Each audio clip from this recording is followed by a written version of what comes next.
할렐루야. 네, 비가 많이 오고 있습니다. 이 많은 비 속에서 하나님의 보호하심으로 여러분들의 삶이 안전하고 또 하나님의 함께하심을 경험하시는 귀한 주의 자녀들이 되시기를 원합니다. 오늘 이 본문은 아마 여러분들 신앙생활 하시면서 많은 상황 속에서 말씀도 들으시고 또 때로는 암송도 하시는 그런 말씀인 줄로 압니다. 이 자리에 계신 분들도 아마 많이 들어보셨고요, 또 읽으셨고, 또 어떤 분들은 심지어 암송하시는 분들도 계실 것 같습니다. 지난번에 이송우 선교사님께서 교회 방문하셔서 말씀 전하실 때도 이 본문으로 말씀을 전하신 걸로 기억이 됩니다. 그만큼 유명하고 또 그만큼 많이 알려지고 또 우리가 기억하는 말씀인데, 제가 이 말씀을 또 읽고 묵상하다 보니까 또 불현듯 저의 부족함이 보였습니다. 그건 무엇이냐면, 이 말씀을 읽을 때 제가 6절부터 8절까지의 말씀에는 굉장히 집중을 잘했다는 거예요. 아, 그렇지, 주님께서 그렇게 하셨지, 맞아, 주님께서 정말 이 땅으로 인간의 몸을 입고 오셨어 라고 생각하는, 묵상하고 감격하는 것에는 굉장히 잘했던 것 같아요. 그런데 오늘 말씀은요, 그것만 아는 것, 그것을 아는 것이 주제가 아니라, 중요한 것이 아니라 그 예수 그리스도의 마음을 품는 것이 더 중요하다는 것입니다. 오늘 읽었던 본문을 제가 한번 세 부분으로 나누어 보았습니다. 첫 번째는요, 너희 안에 이 마음을 품으라 라고 하는 부분. 너희 안에 이 마음을 품으라. 5절의 앞절, 중간 이전의 말씀이죠. 그리고 또 두 번째 부분은 5절의 두 번째 뒷부분입니다. 곧 그리스도 예수의 마음이니. 이렇게 두 가지, 두 번째로 나눌 수 있고요. 또 세 번째로는요, 6절부터 8절까지 그는 근본 하나님의 본체시나 십자가의 죽으심이라. 6절부터 8절까지의 말씀으로 나눌 수 있습니다. 어떤 의미로 나누었는지 아시겠죠? 첫 번째 부분은요, 우리에게 권면하는 거예요. 근데 이것은요, 그냥 한번 해보십시오 라고 권하는 것 정도로 끝나는 것이 아니라, 사도 바울이 빌립보 교회를 향한 또 하나의 명령의 마음이 담겨져 있습니다. 여러분들의 마음에 예수 그리스도의 마음을 품으십시오, 이 마음을 품으십시오 라고 전하는 것입니다. 담대하게 원하는 거예요. 이 마음을 품다라는 것은 몹시 마음을 두다, 전념하다, 몰두하다라는 의미를 가지고 있습니다. 그러니까 생각만 하는 게 아니에요. 알고 있으라는 게 아닙니다. 그것을 이루기 위하여서 노력하라는 것입니다. 최선을 다하라는 거예요. 그러면 우리가 품어야 될 그 마음이 무엇입니까? 곧 그리스도 예수의 마음이니. 우리는 예수 그리스도의 마음을 품기 위하여 끊임없이 노력하고 전념하고 몰두해야 합니다. 왜 그럴까요? 그 이전에 오늘 읽지 않았지만 2장 1절부터 4절까지는요, 이렇게 말합니다. 이건 성경에 나와 있기 때문에, 성경 본문이기 때문에 따로 준비를 안 했어요. 여러분 성경을 보시고 한번 눈으로 따라 읽어 주십시오. 2장 1절에 이렇게 말합니다. 그러므로 그리스도 안에 무슨 권면이나 사랑의 무슨 위로나 성령의 무슨 교제나 긍휼이나 자비가 있거든 라고 말하면서 또 뭐라고 말하냐면, 마음을 같이하여 같은 사랑을 가지고 뜻을 합하여 한 마음을 품어 아무 일에든지 다툼이나 허영으로 하지 말고 오직 겸손한 마음으로 각각 자기보다 남을 낮게 여기고 각각 자기 일을 돌볼 뿐더러 또한 각각 다른 사람들의 일을 돌보아 나의 기쁨을 충만하게 하라 라고 말합니다. 이거 정리하면요, 겸손해라, 성결하라, 거룩하라, 주님의 뜻을 이루라 라고 하는 말씀이에요. 그러니까 우리가 겸손하기 위해서, 하나님께서 기뻐하시는 일들을 이루기 위해서 어떻게 해야 되냐 하면 그 마음을 품어야 된다는 것입니다. 그 마음이 곧 그리스도 예수의 마음이라는 것입니다. 그래서 우리는 세 번째 파트로 넘어갈 수 있습니다. 그러면 우리가 품어야 될 예수 그리스도의 마음이 무엇인가? 6절에 보니까 이렇게 말합니다. 그는 근본 하나님의 본체시나 하나님과 동등됨을 취할 것으로 여기지 아니하시고 라고 말해요. 여기서 취할 것으로, 아직 하나님의 모습을 취하지 않으셨나? 라고 생각하실 수 있지만 이미 가지신 것을 내려놓으신 거예요. 예수님께서는 이미 하나님과 같은 성품을 가지시고 또 하나님의 위대하신 거룩함을 가지시고 또 하나님의 형상과 하나님의 형체를 이미 가지신 분이신데요, 그것을 그대로 가질 것으로 여기지 아니하시고 내려놓으셨다는 것입니다. 굉장히 고상하신 하나님 아니십니까? 제가 사실 오늘 말씀을요, 이렇게 정하고 싶었습니다. 고상하지 말고 고생하자. 그거 좀 웃기죠? 그래서 제가 그걸로 안 했어요.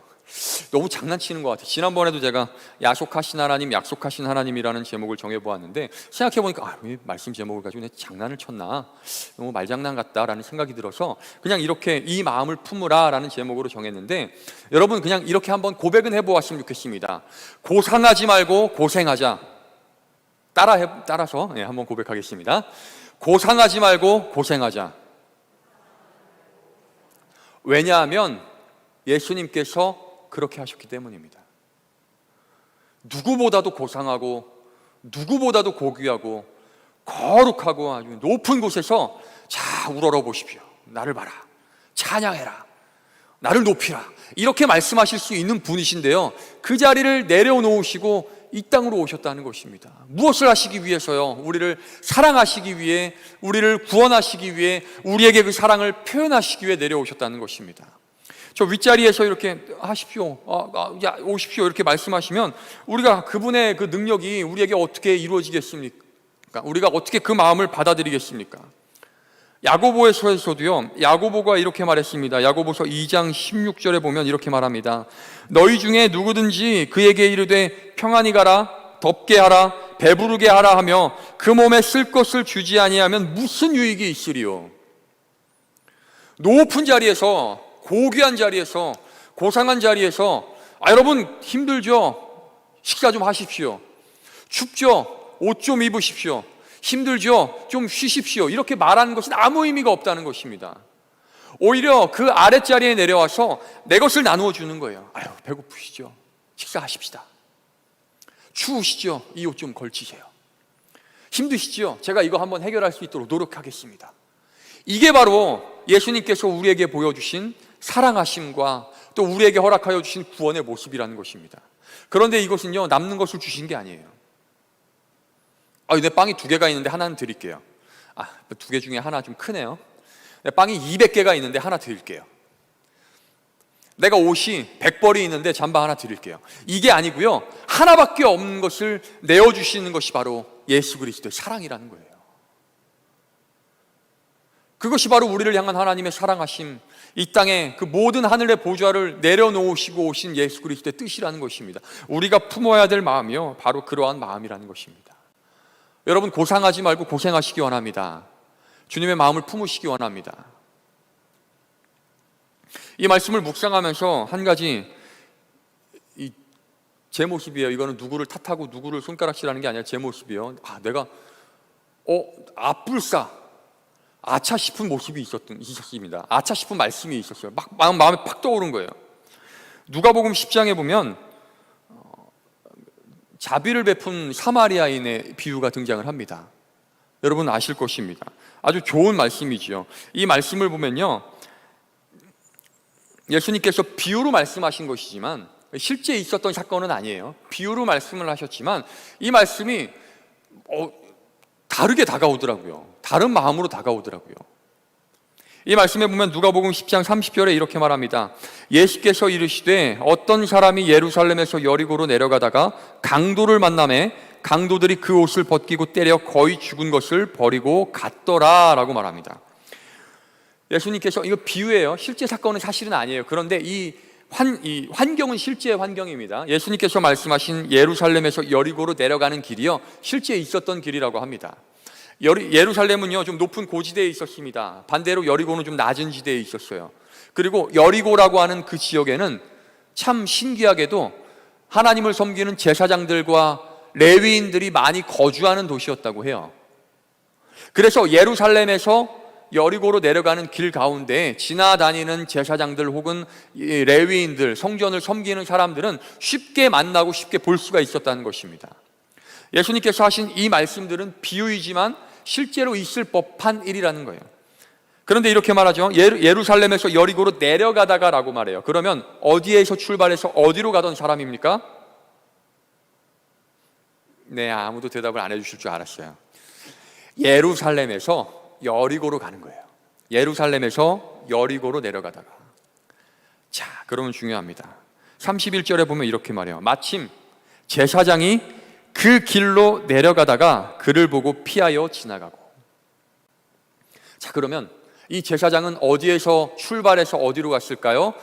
예루살렘에서 출발해서 여리고로 갔어요. 이 사람하고 똑같은 루트로, 똑같은 길로, 같은 방향으로 내려가는 사람이었다는 것입니다. 또 마찬가지로 그 다음에 32절에 보면 또 이와 같이 한 레위인도 그곳에 이르러 라고 말해요. 그러면 여기서 이 말씀에서 등장하고는 강도 만난 사람, 제사장, 레위인, 또 마지막에 사마리아 사람, 이 모든 사람들은 모두 같은 방향으로 같은 길로 갔던 것을 알 수가 있습니다. 추측할 수 있어요. 말씀을 다시 한번 묵상하는데요, 이 제사장이, 이 레위인이 다른 사람으로 여기지지 않는 거예요. 아, 내가 제사장이었구나. 결론부터 말씀드리자면 그렇게 말씀드리고 싶습니다. 내가 제사장이었구나. 내가 레위인이었구나 라는 생각이 퍼뜩 들었습니다. 왜냐하면 이 모습이요, 너무 고상했기 때문입니다. 31절에서 마침 한 제사장이 그 길로 내려가다 그를 보고 피하여 지나가고 라고 말하고요, 32절에서 또 이와 같이 한 레위인도 그곳에 이르러 그를 보고 피하여 지나가되 라고 말합니다. 여러분, 근데 이게 학자들의 추측에 따르면요, 말씀드렸다시피 좀 이유가 있을 수 있어요. 왜냐하면 제사장은요, 여러분 어떤 사람입니까? 레위인 어떤 사람이에요? 하나님의 성물을 만지고 하나님 성전의 일들을 돌보는 사람이에요. 심지어 제사장은 제사를 집전하는 사람입니다. 제사장은요, 절대로 죽은 사람을 만지면 안 돼요. 부정하기 때문에, 일주일 동안 부정하기 때문에 하나님의 일을 할 수가 없습니다. 그런 핑계를 댈 수 있어요. 어쩔 수 없었다. 죽은 사람, 거의 죽었다라고 말하기 때문에 죽은 거 아니야? 만지면은 하나님의 일을 하는데 곤란하기 때문에 어쩔 수 없이 지나갈 수 있어요. 그런데 아까 제가 그토록 강조했던 방향을 말씀드렸는데요, 이 제사장은요, 하나님의 일을 행하기 위하여 예루살렘으로 올라가는 사람이 아니라 반대로 자신에게 맡겨진 직임, 예루살렘에서 직임을 다 하고 잠시 쉬러 자신의 집으로 내려가던 사람이었다는 거예요. 충분히 그 사람을 돕고 그 사람에게 나의 도움을, 손길을 전하고, 그리고 모든 일들을 완수한 다음에 집에 돌아가서 부정하기 때문에 어쩔 수 없이 잠시 쉬면서, 지금 마치 좀 코로나에 걸려서 격리된 것처럼 격리하면서 자신의 부정함을 씻고 다시 하나님께로 돌아갈 수 있는 충분한 기회가 있었다는 사람입니다. 그럼에도 불구하고요, 그 길을 지나쳐 갔다는 거예요. 피하여 지나갔다는 거예요. 이게 무슨 말을 의미합니까? 이 사람은요, 고상한 사람이었어요. 고귀한 사람이었어요. 나는 이런 일을 할 수 있는 사람이 아니야. 이건 내가 할 일이 아니야. 내가 이렇게까지 해야 돼? 누가 하겠지? 다른 사람이 하겠지. 여러분, 이 마음이 누구의 마음입니까? 고귀한 일을 하는, 고상한 일을 하는 그 누군가의 마음인가요? 아니면 지금 이 시대를 살아가고 있는 우리의 마음이 아닐까 싶습니다, 저는. 여러분들 중에 그 한 사람도, 죄송합니다, 여러분들 중에 이 자리에 앉아있는 그 어떤 사람도요, 이 제사장의 마음, 레위인의 마음에서 피해갈 수 있는 사람은 단 한 명도 없다고 생각을 합니다.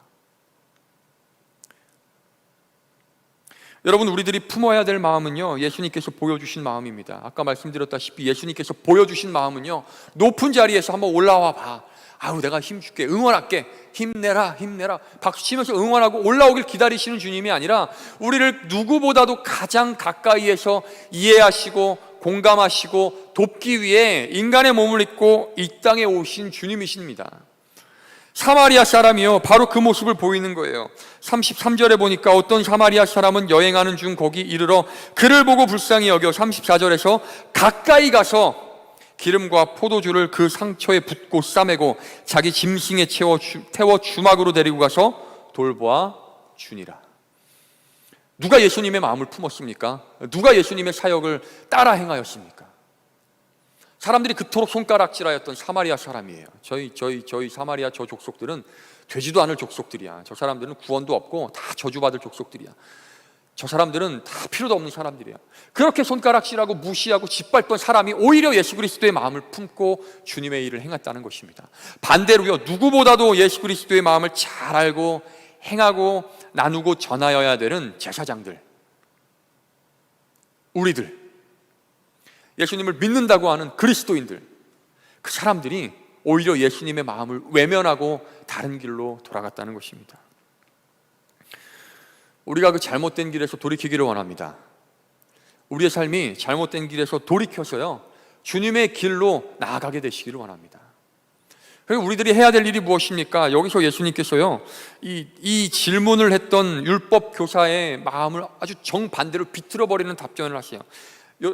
예수님, 그러면 내 이웃이 누구입니까? 라고 물어봐요. 내가 사랑해야 될, 내가 사랑할 수 있는 내 이웃이 누구입니까? 라고 물어봅니다. 그런데 예수님께서는 뭐라고 대답하시냐면, 우리가 사랑으로 행해야 되는 이웃이 누구이냐라고 반대로 물어보시는 것입니다. 나에게 이웃이 되어줄 사람이 아니라 내가 이웃이 되어줄 사람을 만나야 된다는 것입니다. 여러분들의 삶 속에서 여러분들에게 도움을 주고 힘을 주고 무언가 이익을 주는 사람을 만나기 전에요, 여러분들이 누군가에게 도움을 주고 이익을 주고 힘을 줄 수 있는 주님의 백성들이 되시기를 바라겠습니다. 그것이 바로 주님께서 우리에게 원하시는 삶의 모습이고요, 또 우리가 반드시 또 몰두하며 전념하며 몹시 마음을 두는 그 마음, 예수 그리스도의 마음을 행하는 그런 삶인 것을 여러분 기억하시기 원합니다. 그래서 여러분들의 삶이요, 고상하게 아주 좋은 자리에 앉아서 그렇게 살아가는 것이 아니라 오히려 힘든 일, 번거로운 일, 내가 하기 좀 거칠한 일, 그런 일들에 앞장서서 주님의 일을 행하시는 귀한 주의 자녀들이 되시기를 바라겠습니다. 저는 교회에서 이렇게 예배 자리에 앉잖아요. 이 많은 의자들 앉는데 저는 한 번도 교회 의자에 먼지가 쌓인 것을 본 적이 없습니다. 저는 한 번도 교회 의자에 이렇게 앉았을 때 이렇게 지저분해, 이렇게 먼지가 묻었어 라는 생각을 한 적이 없었어요. 그래서 저는요, 진짜 죄송합니다, 원래 그런 줄 알았어요. 원래 의자 깨끗하지, 아이고 깨끗하네, 먼지가 안 쌓이나 보네, 여기 의자 괜찮네, 교회 아니라서 그런가, 실내라 그런가 라고 생각을 했어요. 근데 어느 날 제가 봤는데요, 지금은 안 그렇지만 예전에는 주일 새벽 예배가 마치면 많은 권사님들이요, 저기서 걸레를 빨아가지고 올라오시는 거예요. 올라오셔서 교회 모든 의자들 다 닦으시는 거예요. 앞에 방석 닦고, 뒤에 등 닦고, 또 위에 그 책 놓는 데 닦고. 저는 원래 그런 줄 알았어요. 그런데 알고 봤더니요, 누군가의 손길에 의하여서 고상한 곳에서 앉아서 신앙생활하는, 그냥 저처럼 고상하게 의자에 앉아서 예배드리고 기도하고 손들고 그럴듯하게 찬양하는 그런 모습의 그리스도인이 아니라 고생하는 자리로 나아가서 힘써 주님의 성전을 섬기는 그 손길에 의하여서 깨끗하게 하여졌다는 것을 나중에 깨닫게 되었습니다. 심지어 어떤 분은요, 남들이 아무도, 일부러 그러시는 것 같아요. 아무도 안 보시는 시간에 오신 것 같아요. 그 자리에 오셔서 사실 누가 잘 보지도 않고 잘 체크하지도 않는 저 바깥에 창틀을 닦고 계시더라고요. 사실 거기는요, 한 달에 한 번 정도 닦으면 되거든요. 근데 보니까 거의 매주 혹은 2주에 한 번 굉장히 자주 닦으시더라고요. 막대기 가져다가 구석구석 이렇게 닦으시면서 먼지를 닦아내시는 거예요. 왜 그러실까요? 그 마음에 예수 그리스도의 마음을 품었기 때문입니다. 나를 위해 이 땅에 오신 예수 그리스도의 마음, 놀라운 하나님의 사랑하심을 깊이 체험해서요, 내가 뭐라도 드려야겠다, 나 고상하게 앉아서 예배드리지 못하겠다, 고생하는 자리로 나아가서 주님의 사랑을 실천해야겠다라는 마음을 가지고 그 일을 행하시는 것이 아니시겠습니까? 여러분들이 그렇게 주님을 섬기는 자리로 나아가시는 복된 그리스도인들 되시기 바랍니다. 그래서 이 예배의 자리를 청소하는 자리뿐이겠습니까? 이 외에 수많은 자리들이 있습니다. 여러분들의 삶의 자리에서도요, 섬길 수 있는 자리들이 굉장히 많이 있어요. 요즘에 뉴스에 화두가 되는 사람이 있는데요, 서울에 굉장히 많은 비가 내려서요, 하수구가 막히잖아요. 물이 막 차오르는 거예요. 근데 어떤 아저씨가 지나가다가 공무원도 아니고 그냥 아저씨예요. 지나가는 사람이에요. 차를 세우고 비를 그냥 맞으면서 맨손으로 하수구에 있는 시래기를 끄집어내는 사진이 요즘 뉴스에서 화두가 되고 있습니다. 그 사람을 강남의 슈퍼맨이라고 부르더라고요. 아주 훌륭한 사람이라고 박수를 치고 있습니다. 왜 그랬습니까? 모든 사람들이 고상하게 비 맞는 거 피해가면서 깨끗한 길을 걸어가면서 집에 가기를 원하고 있을 때 고생하는 자리로 나아가서 다른 사람을 위하여 자신의 손을 더럽히고 발을 더럽히고 몸을 더럽혔을 때 예수 그리스도의 사랑이, 예수 그리스도의 향기가 드러나게 된다는 것입니다. 그분이 그리스도인인지는 잘 모르겠어요. 여러분들이 그 자리로 나아가시는 귀한 그리스도인들이 되시길 바랍니다. 그렇게 섬김의 자리로 나아가셔서 예수님과 같이 고상한 자리에, 고귀한 자리에 가만히 앉아 계시는 것이 아니라 고생하는 자리로 내려오셔서 자신의 모든 것을 내어주심으로 하나님 아버지의 사랑하심을 실천하신 예수 그리스도의 마음을 품으시고 여러분들의 삶의 자리에서, 성전에서, 가정에서, 직장에서, 다니는 모든 곳에서 예수 그리스도의 사랑을 실천하시는 복된 주님의 백성들이 되시기를 바라겠습니다. 그래서 하나님께서 기뻐하시는 삶, 하나님께서 높여주시는 그런 복된 삶이 되시기를 바라겠습니다. 기도하겠습니다.